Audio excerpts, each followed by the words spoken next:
Thank you, Mr. Chairman. Thank you for holding this important hearing, and welcome to all our guests. In particular, welcome to Chairwoman Mead, who is chair of the Coquille Indian Tribe, and this would actually be a shared sort of anniversary. It's 25th anniversary of the restoration of the tribe, and that was one of the first bills I passed when I became a member of Congress. So I was proud to help you get the recognition you deserve, and hope we can have a great 25th anniversary celebration.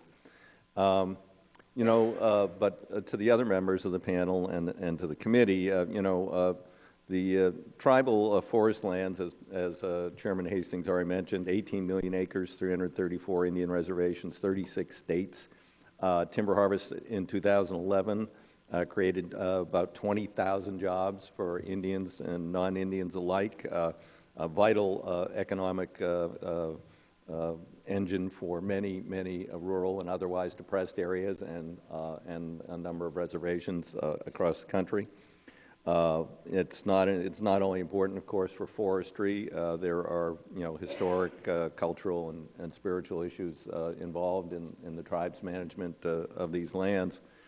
And I think the national, it's got, we use acronyms around here, but I'm not going to say it, the NERFMA or whatever.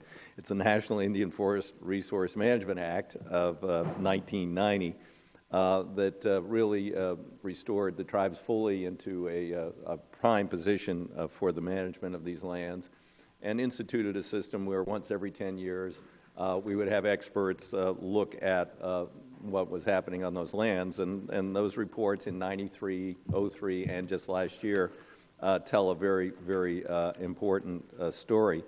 The most important thing, and the chairman already referenced this, is we know that the appropriations are inadequate. In fact, the appropriations are less in nominal dollars than they were when we passed this law, which is really a travesty. But unfortunately, we aren't the ones who get to appropriate the dollars. But having you here today, telling your story, and then they'll give us ammunition to make the case to our friends on the Appropriations Committee to better meet their trust obligations here in terms of the tribes.